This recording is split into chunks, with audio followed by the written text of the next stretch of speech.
Well,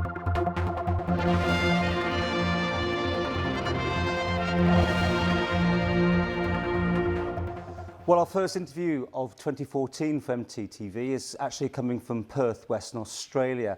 And the reason is some months ago in the Isle of Man, speaking with Jill Adams, we were there for the memorial of the 40th anniversary since the Summerland fire.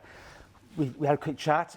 You were very emotional, I mean, obviously, but the thing was that came up in our chat was you said we hadn't got the whole truth. You didn't want to talk about it that day.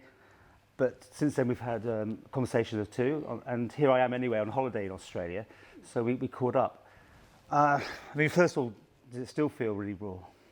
It is still raw. You know, when I was there and I did the interview with you, Paul, I sort of said it was really good, you know, that there was some form of closure. But in actual fact, you know, being in the Isle of Man after the service, you know, the memorial, I actually took a walk around the site of Summerland, and I even took a little bit of a tile off the ground, just as a bit of a, you know, my own little bit of a memorial kind of thing to me to bring back.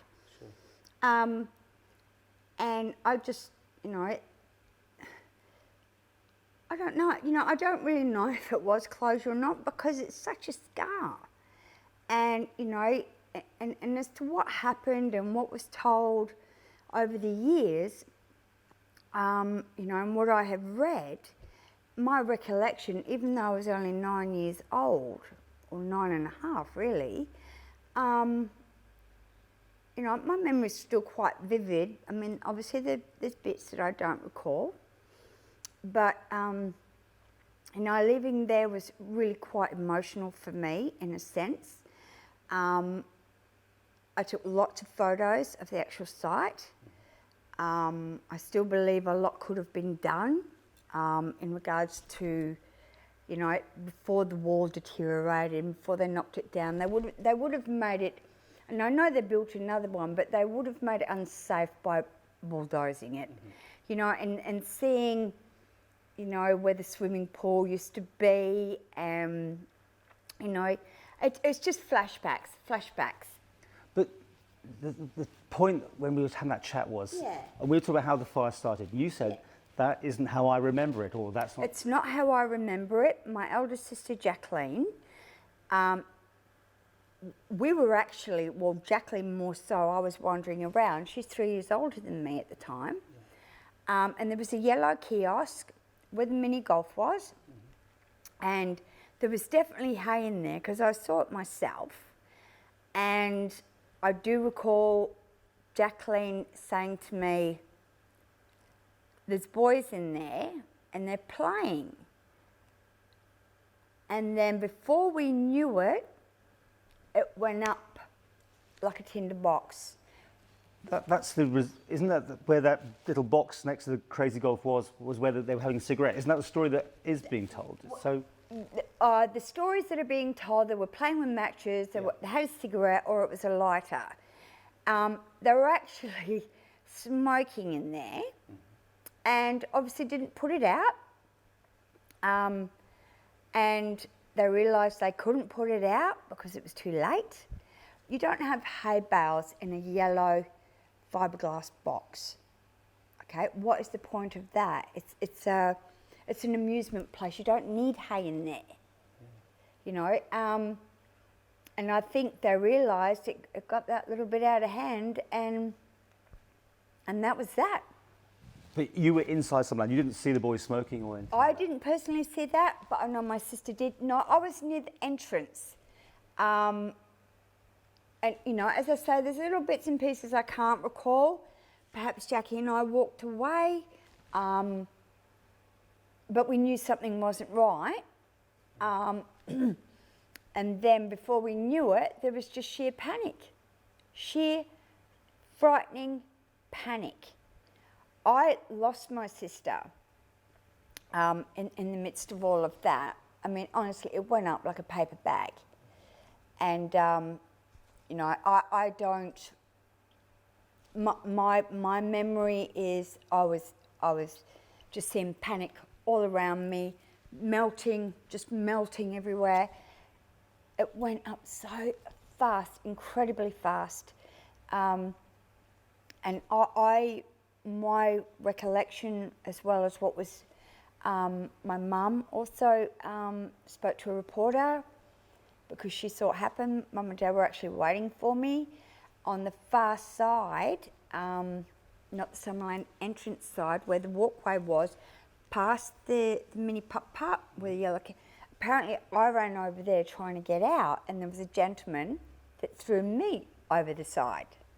I was 9. There was no way out. I didn't know which way to go. And amongst all of that, you've got smoke, you've got panic, you've got screaming. You know. That gentleman, you presumably never heard from, or have you? Oh, well, you know, no, I haven't actually. Since I've been back, because it was a huge thing, and it had been a long, long time. I was, as I say, 9. I'm 50 this year. You know, I can't stop looking at photos of the fire. One in particular, and you know, it gave me goosebumps due to the fact that I actually saw it. How, I don't know, but I saw it. It wasn't through photographs. It wasn't a reporter's, because I never read the papers in those days, you know. I was 9. Mm-hmm. And I just saw this figure on the stairwell. And when I was looking through the Summerland, I think I may have mentioned to you, you know, just without being interviewed, that one thing that was when I got back, I was really quite sort of disturbed by that vision. And the vision that I remember is just red flames and seeing a silhouette of someone like this. Mm-hmm. And of course, I stumbled across this photograph, but it wasn't the red flames, it was the frame of Summerland with, be a female or a male, I don't know, I've always said gentleman, in that position. You can just see it. Yeah. And that remains with me. The flames remain with me. The thought of people having no escape stays with me. And it will stay with me to the day I die. And I'm sure it will for many, many others, you know. But, you know, there's you know, stories, you know, saying that doors were locked and there were scratches on the wall, people screaming. You know, I personally never heard any of that, you know, and when Jackie and I sort of talked about it over the years, you know, if she helped people, you know, I was Jacqueline 9, 10, she was 12, almost 13. She was helping. She was trying to help people get out. And, you know, and then obviously because Mum and Dad had the Hilby Hotel and Royal Avenue West, and they could see Summerland from there, you know, well, they could see the smoke, and they knew that Jacqueline and I were there because that's where we used to go. So obviously they ran down and tried to find us, and, you know, and Mum immediately got taken upon a reporter, and as Jackie passed it on in a panic state, you know, I think, you know, when you're in that sort of a state, you remember everything. It just goes bang, bang, bang, you know. There's a lot that Jacqueline could probably tell you also, but she doesn't like to talk about it. She does not like to talk about it.